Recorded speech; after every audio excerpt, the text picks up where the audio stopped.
Gamba nga tuziga Katolo Bwama abayimbi bannyonnyola olugendo lwe baagendamu e Karamoja amaggwa ne gabafumita nga bagenze kusaba Salim Musale abawe ku ssente za gavumenti.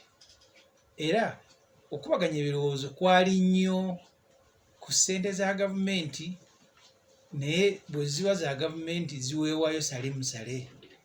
Gavumenti bw'eba ekulemberwa muntu omu ne famire ye, abagikulemberamu abasinga obungi baba babeeramu kunoonyamu school fees z'abaana, naye nga bonna ebizibu babimanyi. Nalabyeko mu mawulire nti Deputy Speaker wa Parliament mukwano gwange Thomas Tayebwa yabadde ku University of Victoria agenze kukiikirira mukyala wa Museveni.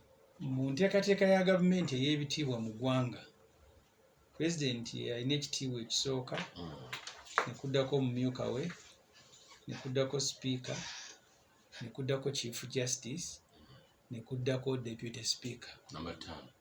Deputy Speaker mu Uganda abeera namba 5. Mukyala wa Museveni eggwanga teryabawa bifo, naye alina ekifo ky'obwa minisita, ali eyo naye mu namba nga 10 na namba 16 yasindise namba 5 amukiikirire. Okay. Ate namba 5 n'asanyuka.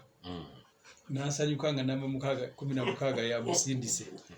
Kati eggwanga we lyatuuka